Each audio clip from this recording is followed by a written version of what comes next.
Halo, saya Fani Nasil, saya fasilitator di Continuous Improvement Academy.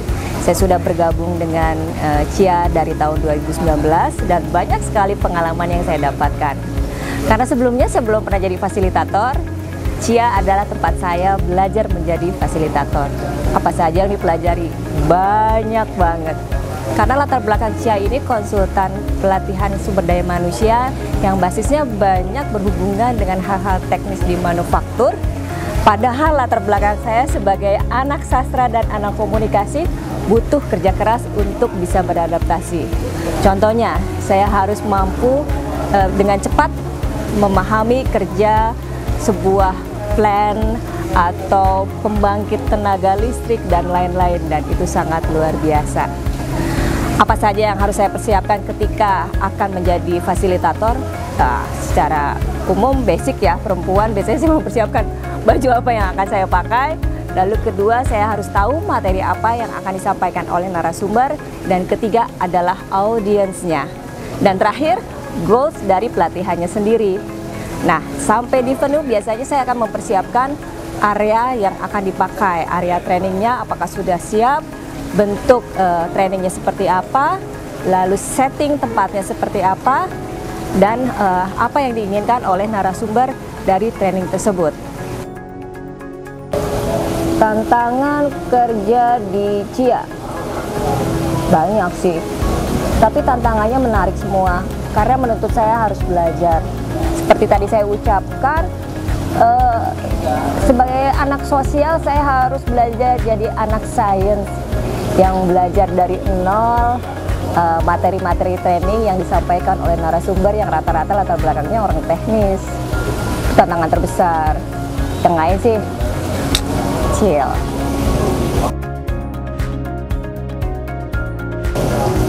Nikmatnya, oke.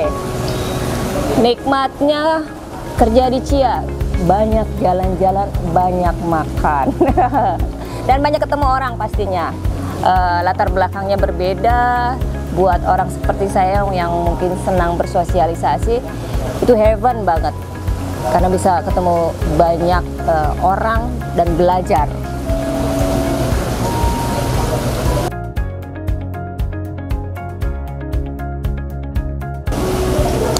Oke, pengalaman yang berkesan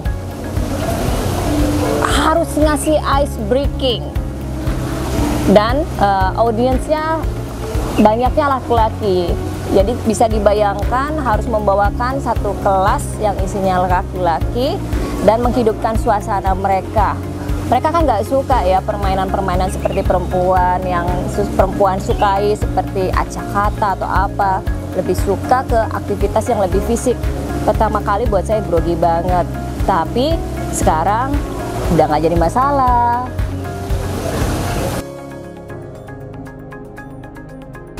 Oke, ini salah satu ice breaking andalan saya dan paling aman ya. Sebutnya open banana ya. Yang jadi tagline-nya adalah kalau kata Mas Ilik, pinter. Gampang sih tarian anak-anak. Open banana, cut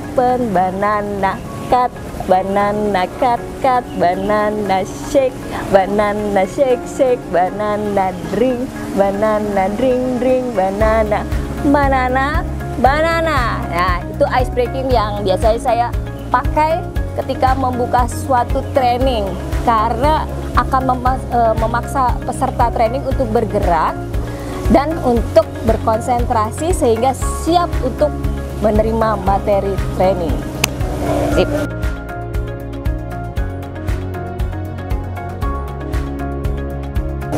Sesi apa yang paling disukai pada saat training?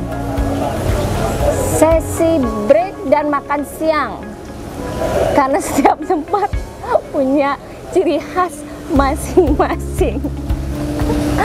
Dan alhamdulillah berimbas pada berat badan saya.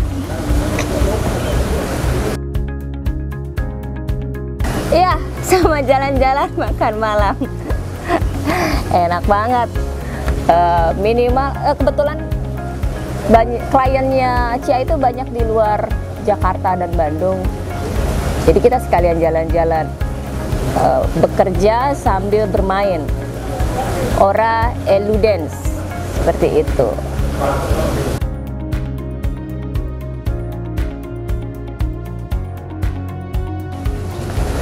Hal yang membuat kadang grogi adalah deadline.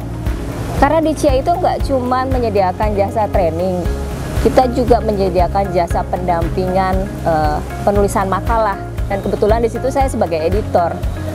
Bisa dibayangkan saya harus mengedit, bahkan mungkin merombak total sebuah makalah dari nol, dari berbagai tim yang kita dampingi. Tapi mau nggak mau harus cepat, karena ada deadline. Nah, deadline-nya itu yang kadang buat keder.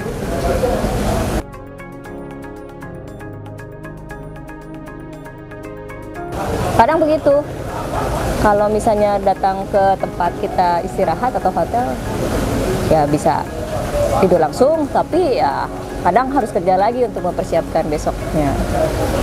Dan kita walaupun misalnya training jam 8 pagi, harus ready dari pagi, dari jam 6. Terutama kalau misalnya tempat yang kita pakai atau audiens yang menjadi peserta training itu orang-orang baru ya.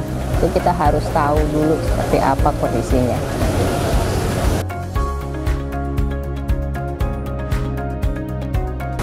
Di CIA itu ada beberapa tim yang sering kerjasama bareng lah. Selain ada Pak Adit, ada narasumber yang lain, ada 2 tim yang jadi soulmate saya. Satu ada Mas Bugi, karena saya bisa sharing masalah tadi ice breaking dan fasilitator training. Dan yang terakhir soulmate saya beneran Mas Ilik yang shoot saya saat ini. Dia tuh soulmate saya kemana-mana, bisa diajak bercanda, diajak ngopi ya Mas. Yang pasti sih cuma satu yang nggak bisa diajak sama dia, diajak ngerokok.